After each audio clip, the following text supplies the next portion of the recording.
Now we're going to talk about the accessory organs of the digestive system. These are organs that connect to the digestive system and contribute to its functioning in some way. If you remember in topic 2, we talked about the fact that the entire digestive system develops as a tube of endoderm in the very early embryo. And then later on, the mesoderm gives rise to the outer portions of those organs, so the muscularis and the serosa. Remember that I mentioned that all of the ducts and so on that connect to the digestive system are pockets, out-pocketings, you could say, of the digestive system. So the gallbladder, the liver, the pancreas, they all connect through a system of ducts to the digestive system, and those organs developed as little buds off of the digestive system. So they contain cavities that are continuous with the cavities of the digestive system, and these are also lined by epithelium that came from endoderm. The accessory organs include the salivary glands that produce saliva in the mouth. The teeth aren't really organs necessarily, but we can think of them as accessory structures. The pancreas produces sodium bicarbonate, which helps neutralize the acid that's come out of the stomach into the intestine. And the pancreas also produces enzymes that assist with digestion in the intestine. The liver is going to contribute bile and other substances, as well as some waste products, to the duodenum, and of course contribute to things that happen in the small intestine.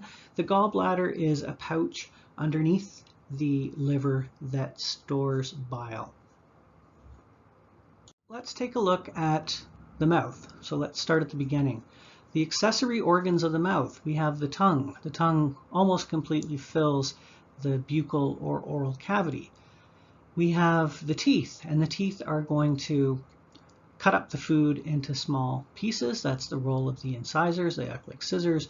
And then of course the molars are going to crush the food. And the idea is to turn the food into something with a higher surface area so that it can be digested more easily, and also to form it into something that can be shaped by the tongue into a bolus so that it can be swallowed.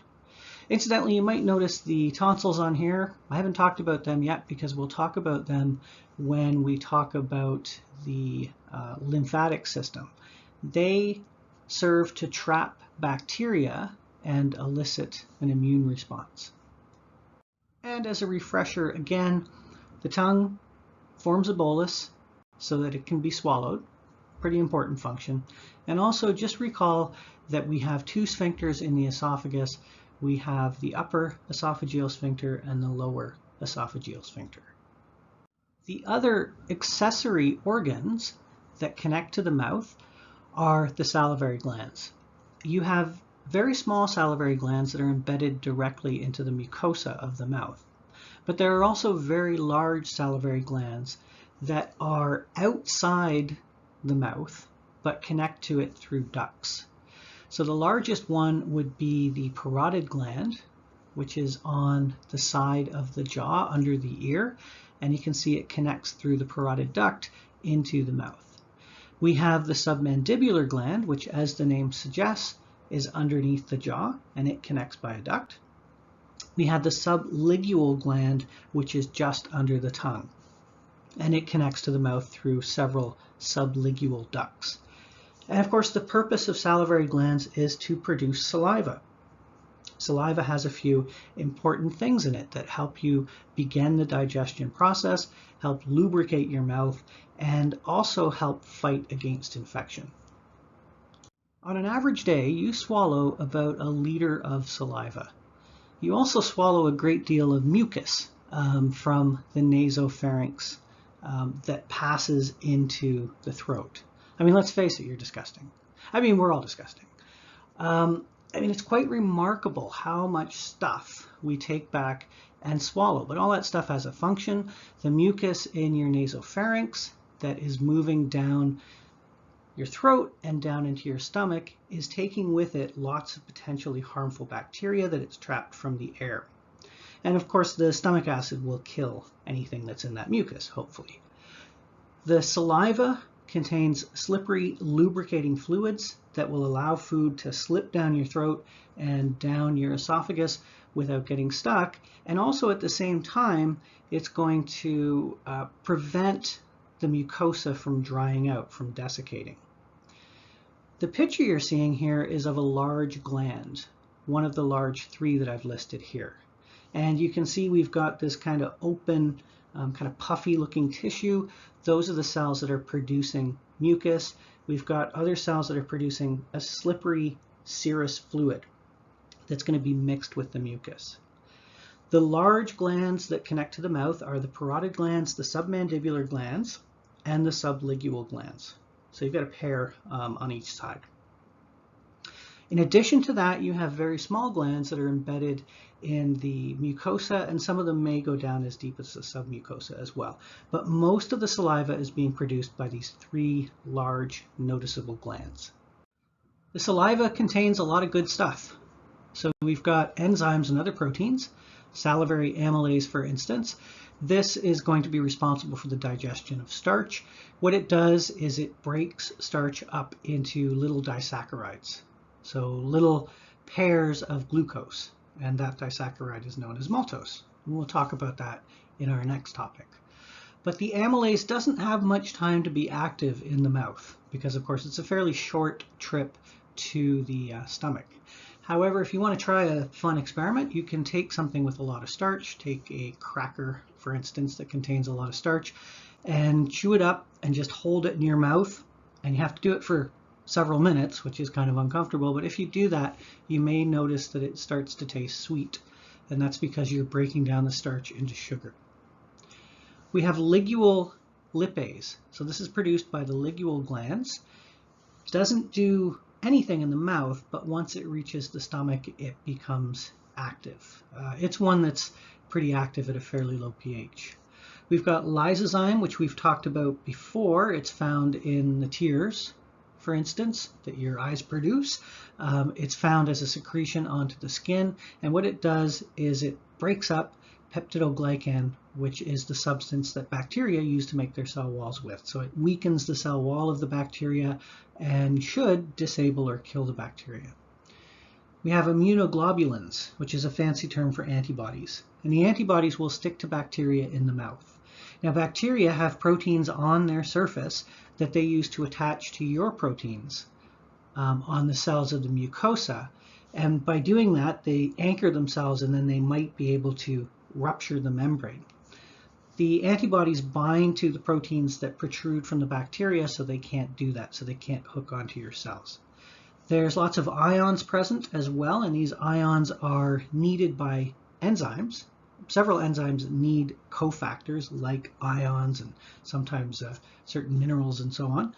But there's ions present that will activate amylase and also help maintain the pH at a slight acidic level.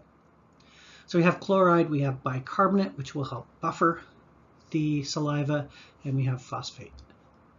We'll take a quick look at the anatomy of the tooth. The crown of the tooth is the part that extends beyond the gum, and that's where the enamel is thickest. So enamel is 96% mineral, and it's the hardest substance in your body. Underneath that, we've got another mineral layer called dentine. It's only about 45% minerals though, so it's not quite as tough as the enamel. Within the tooth, we've got a pulp cavity that contains blood vessels and nerves. So you do have feeling inside your teeth, as you probably know if you've ever had to get a root canal or something to that effect. The tooth is held in place by periodontal ligaments. So the tooth sits in a socket surrounded by bone, and we have these ligaments that hold it in place.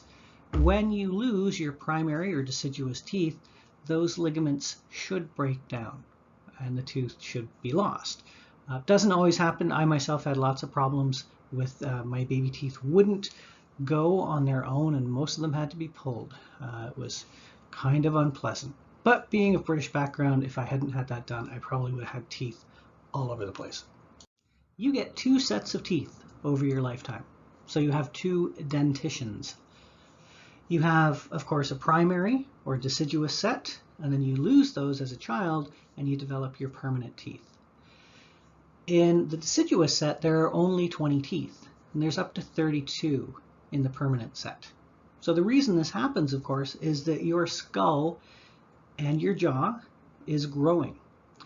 And if we were left with just these 20 teeth, we'd have big spaces between them. They wouldn't be all that effective. So in order to have teeth packed into that whole area, we have to lose the teeth and then regrow new ones. And I should mention that humans kind of have too many teeth. We have a lot of dental problems that most animals don't. Over the course of our evolution, our snout has shrunk, yet we have kept the same number of teeth. They're all just really crammed together now. Okay, so this diagram here shows you the timings of the eruptions of these different teeth. And notice that they start from the middle front. So we start with the incisors and then work towards the molars. So we have the central incisor coming in at 8 to 12 months, the lateral incisor at 12 to 24, etc. Those teeth are going to be lost when those periodontal ligaments break down, so the tooth can be released. In adults, on average, there are 28 to 32 teeth. 32 teeth if you got your wisdom teeth, and 28 if you didn't. Now there can be a lot of abnormalities with teeth. Myself, I am missing a lot of teeth that simply weren't there. I have 2 bottom incisors and 3 top incisors, which is, I don't know, I'm really weird, or maybe I'm more highly evolved. No, I'm just weird. But this is the dentition here, and I do want you to be able to differentiate between the different types of teeth. So you have incisors, you have lateral incisors, you have a canine, also called a cuspid, and then you have your molars beyond that. So you have premolars, a couple of those, and then your first, second, and maybe your third molar. So again, incisors, canines, premolars, and molars. Teeth can become impacted if they grow at kind of a strange angle and abut other teeth. This is quite common for the wisdom teeth. So some people have wisdom teeth that come in without any trouble. Some people don't have wisdom teeth at all. I don't have any wisdom teeth. And some people have wisdom teeth that are sort of at a slant because, like I said, they can't quite fit into the space that's allotted to them. And they'll bump into the adjacent tooth, cause a lot of pain, and then they have to be removed. So our summary of the accessory organs of the mouth. We have the cheeks and lips, which I didn't really talk about. These are accessory structures though. They keep all the food in, basically. And of course, lips are also kind of useful for kind of manipulating food that comes into the mouth and for suckling. I mean, imagine trying to suck something through a straw if you didn't have any lips. Not going to happen. The salivary glands are going to produce saliva, and we talked about all the good stuff that's in saliva. The tongue is involved in mastication, which is the chewing process, and more specifically, it's turning the food into a bolus so you can swallow it. And the teeth, of course, are involved in the mechanical breakdown of food to increase the surface area of the particles that you're going to swallow. As we continue our journey down the digestive tract, the next 2 accessory organs we come across are the liver and the pancreas. Let's start by looking at the pancreas. So the pancreas does 2 quite different things. It's part of the endocrine system. Endocrine glands are glands that release substances into the blood. But it's also an exocrine gland. An exocrine gland secretes a substance to the outside world, like for instance sweat glands do, or it secretes a substance into the lumen of an organ, which is what the pancreas does. So the pancreas creates lots of different enzymes and also a buffering solution, and it dumps that into the duodenum. At the same time, the endocrine portion of the pancreas produces insulin and glucagon, and it dumps those into the blood to regulate blood sugar levels. We can see that summed up here. So the pancreas sits just below the stomach and attaches to the duodenum. First of all, you can see that we have these little pockets of tissue that are called the islets of Langerhans, and these are going to secrete endocrine hormones into the blood. Basically what happens is the hormones seep through the interstitial fluid and they're collected into capillaries and then they get into the bloodstream.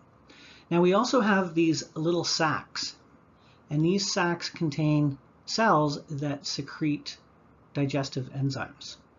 Each one of those sacs is known as an acinus, and the plural would be acini.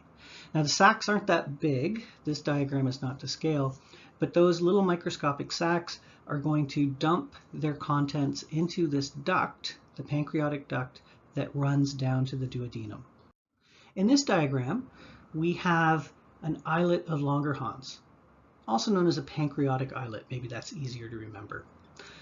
Around that, we've got acini, and the acini are going to produce digestive enzymes. So within that islet, we have a bunch of different cells. We have alpha cells that produce glucagon, we have beta cells that make insulin, we have also delta and F cells that produce hormones that regulate the release of glucagon and insulin. So the pancreas to some extent regulates itself. Now we're not going to worry about all that stuff because we are going to talk about the endocrine system later. But I do want you to realize that the pancreas has two quite different functions. So it's a mixture of endocrine tissue and exocrine tissue. And in this photograph here, you can see under quite high magnification that we have these scattered islets that contain the endocrine cells, but the vast majority of the pancreas, the space between those islets, is actually mostly exocrine tissue. The endocrine tissue that's found within the pancreas is involved in regulating blood glucose levels. And like I said, we're going to cover this in a lot more detail when we get into the endocrine system, but just briefly, I'll give you the quick overview. Let's say your blood glucose levels are very high. Your pancreas will release insulin, and the insulin will stimulate your liver to take that glucose and turn it into glycogen and store it for a rainy day. The insulin will also tell most of the cells throughout your body to take up that excess sugar and do something with it, like use it to build fats, for instance. Now, if your glucose levels fall really low and you don't have ketones or another energy source or metabolite in your blood, then your pancreas is going to release glucagon. And the glucagon will stimulate the liver to break down the glycogen stores and release glucose into your bloodstream. This is the pancreas of a cadaver. They've removed the stomach, and they've also cut away a big chunk of the liver so that you can see it. They've dissected into the pancreas so that you can see the pancreatic duct. And this duct connects to all of the millions of microscopic acini, takes the contents that they dump into the duct, and then dumps that into the duodenum. You can also see the gallbladder here, attached to the underside of the liver, and you can see the common bile duct that dumps its contents into the end of that duct we were just talking about. All of that's going to go into the duodenum. We have a system of ducts that carry bile from the liver and also carry excess bile into the gallbladder to be stored. We have a duct from the gallbladder that comes down and joins the end of the pancreatic duct. So that the contents from the pancreas, the contents from the liver and gallbladder are all going to go through the same opening into the duodenum. Just a closer look at the same thing. We've got contributions from the gallbladder and liver traveling down the common bile duct and combining with the contents of the main pancreatic duct and then dumping out through a valve into the duodenum. That valve is known as the hepatopancreatic valve, also known as the sphincter of Oddi, and there is a little ring of smooth muscle there so that your body has some control over when things are released and how much is released. It's not too uncommon to have problems with that little valve, and if you have problems, that can be rather serious and rather uncomfortable. For one thing, it can make it very difficult to digest your food. Now, the other thing you might be wondering here is what is that accessory pancreatic duct? I haven't mentioned that yet, and it's not on some of these diagrams.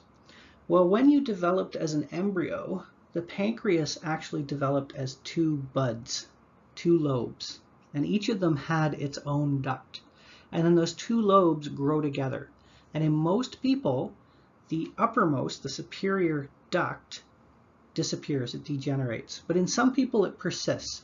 So some people actually have two branches of the pancreatic duct that carry things to the duodenum. Your pancreas generates an astounding 1.5 liters of fluid or juice every day. That is a lot of fluid. And that fluid contains lots of different things. It contains bicarbonate, sodium bicarbonate, which is basic, and it helps to buffer the juice made by the pancreas. It helps to neutralize the very, very acidic chyme that's coming from the stomach into the duodenum. We have pancreatic amylase, that's going to break down starch. Most of the breakdown of starch occurs in the small intestine, although it does start in your mouth. And then we've got a number of different enzymes that break down protein. The one that we're going to focus on is trypsin, and maybe chymotrypsin. We have pancreatic lipase, which, as you can probably figure out, breaks down lipids. And then we have ribonuclease and deoxyribonuclease, and they break down RNA and DNA respectively. The liver is your largest internal organ.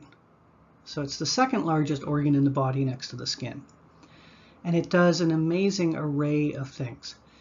It detoxifies blood, it stores nutrients, it plays a major role in the immune system, and on and on and on. So we'll spend a little bit of time talking about some of the rather amazing things it does. Let's start by taking a look at the histology of the liver, and also we're going to talk a little bit about how blood flows through the liver. So on the right-hand side of the diagram, you can see a branch of the hepatic artery. So this is a vessel that is carrying oxygen-rich blood that's just come from the heart to the tissues of the liver.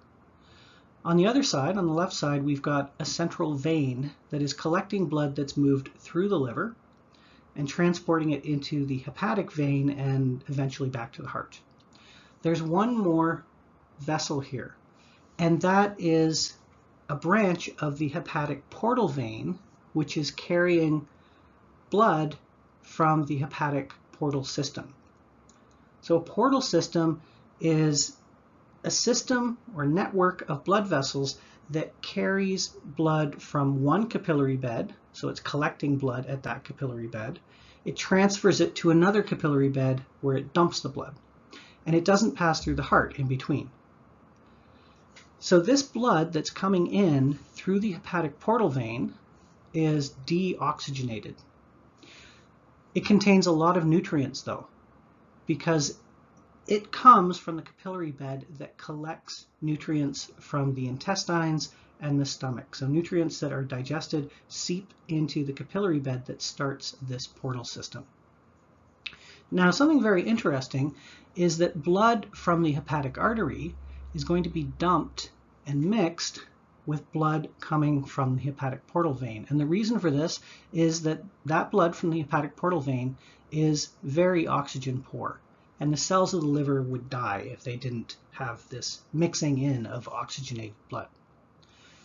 So the liver, in some ways, acts kind of as a filter.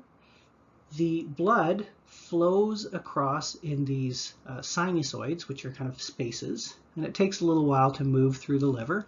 And as it does, it's exposed to a lot of hepatocytes. Hepatocytes are the cells that make up the liver. The hepatocytes are going to be extracting sugar, if there's sugar available, and making glycogen. They're going to be storing other nutrients, storing some minerals.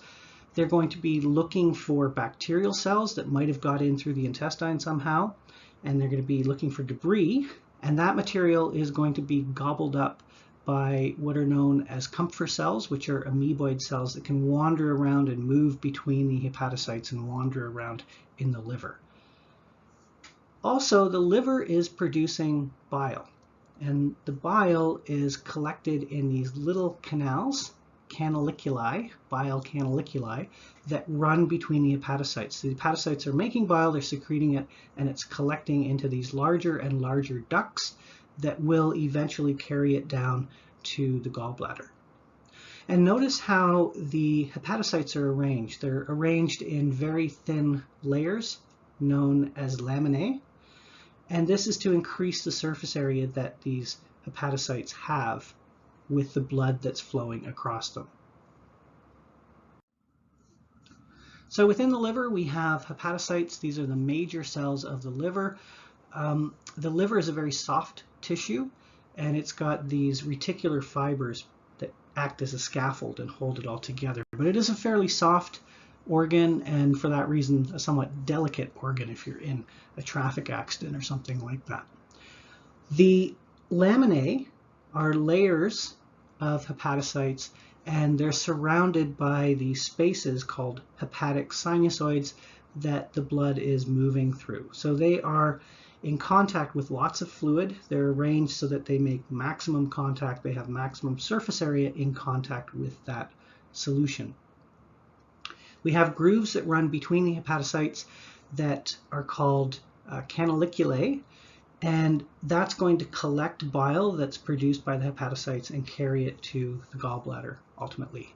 So it carries it to the bile duct system that goes to the gallbladder and then on to the duodenum. The hepatic sinusoids are very permeable, and they're going to allow materials to move in and out. They're going to have very, very quick exchanges with the hepatocytes. Again, remember that the blood coming in from the hepatic portal system is deoxygenated, but very, very rich in nutrients. Finally, that blood is going to go to the central vein, which, as the name suggests, is in the center of the liver, and that feeds up to the hepatic vein. And once again, these Kupffer cells are macrophages that can wander around inside the sinusoids and gobble up any worn out cells and also any bacteria and debris.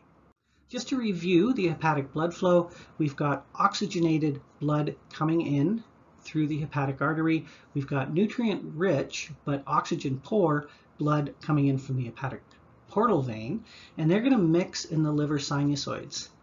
And this blood is going to seep across the liver.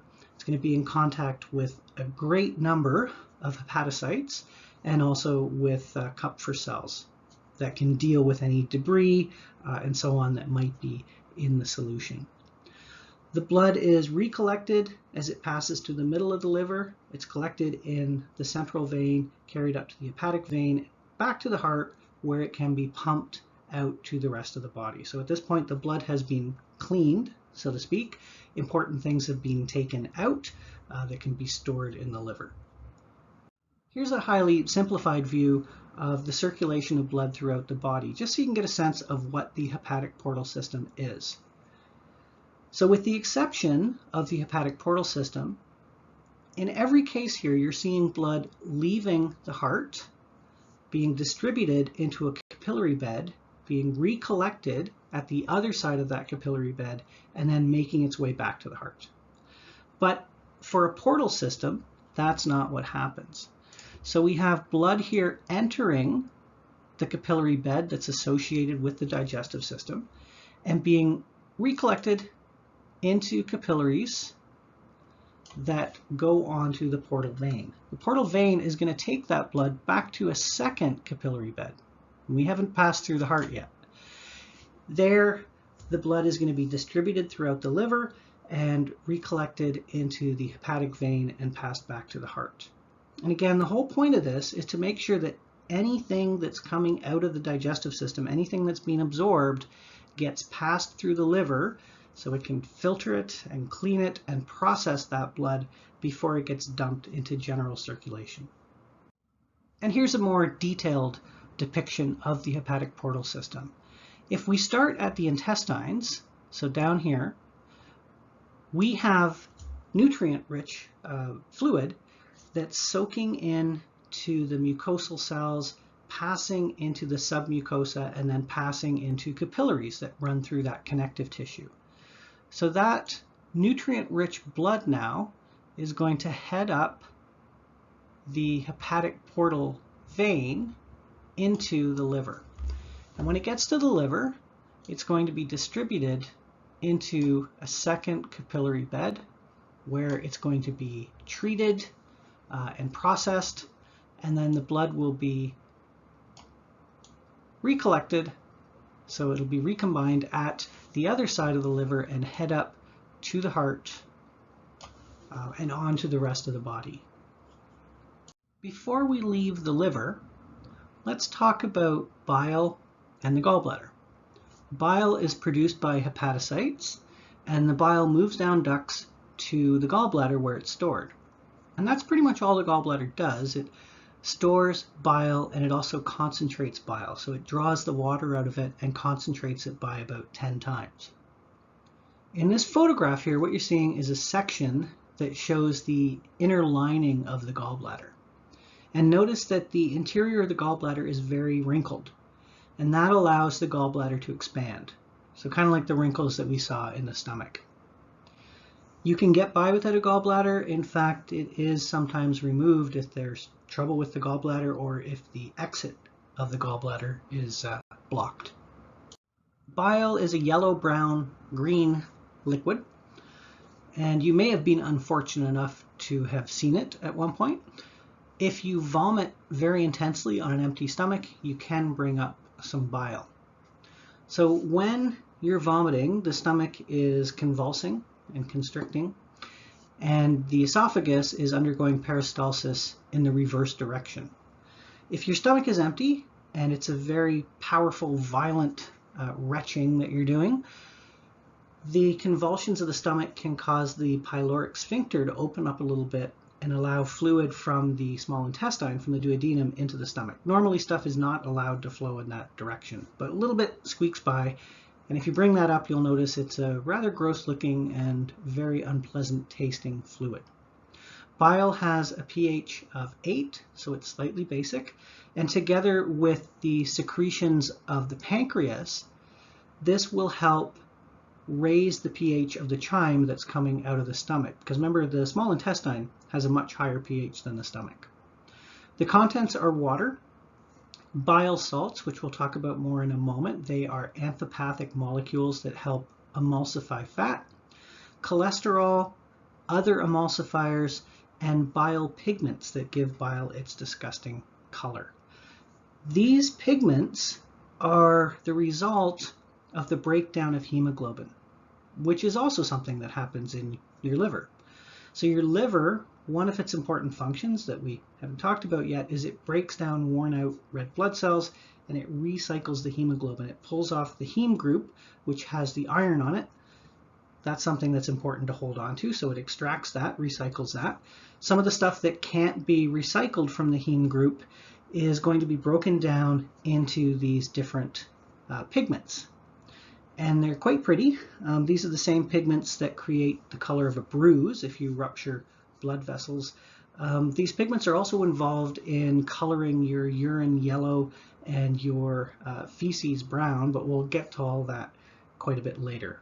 But the main point here is that the bile can also serve as kind of the trash for getting rid of some of these breakdown compounds that the liver is trying to get rid of. And there's also ions in there that will help maintain the ionic balance of the lumen of the intestine and help maintain the pH. Emulsification is the process whereby you take something that's hydrophobic and not able to mix with water, and you break it up into tiny little portions, tiny little droplets that can be suspended in water. Bile salts are amphipathic. That means they have one side that's hydrophilic and one side that's hydrophobic. The hydrophilic side is hydrophilic because of a fairly large number of hydroxyl groups.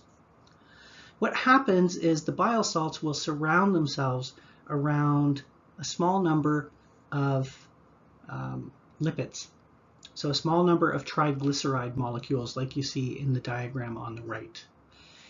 The hydrophobic part, the part that doesn't have any polar charges to it, it's got a even charge distribution, is going to interact with the hydrophobic fat, whereas the hydrophilic side that has all the hydroxyls is going to interact with water. And it's going to keep this little packet of fat suspended in the water. At the same time, we've got pancreatic lipase that attaches itself to the bile salt, so it's right there where it needs to be to start breaking down those lipids. If we didn't have the bile salts and other emulsifiers, the fats would form micelles, which are spheres with the hydrophilic heads on the outside and the hydrophobic tails on the inside, and lipase would not be able to get to the tails and start breaking them down. Or it would basically form a sheet, a double layered sheet of lipid that again could not be broken down easily. So the functions of the liver, and there are lots of them. I haven't put all of them on here by any means, but it's involved in carbohydrate metabolism and storage. So carbohydrates can be stored as glycogen. It's involved in lipid and protein metabolism. There's a lot that goes on there in the liver. It can detoxify drugs and hormones and break down things that are harmful to the body. It's involved in the excretion of bilirubin and other waste products from activities that go on in the liver. So they get dumped into the intestine and then they're going to be excreted from your body. It's involved in vitamin storage. It plays a role in the manufacture of some vitamins. It plays a role in the immune system. So we have these Kupffer cells again that go around and gobble up anything that shouldn't be there. It's involved in the activation of vitamin D. So the precursors for vitamin D are made in the skin. One of the steps in this process involves UV light, and then that precursor is transported through the blood to the liver, where we have the final generation of functional vitamin D. And our terminology list. This one's pretty short, just like the topic.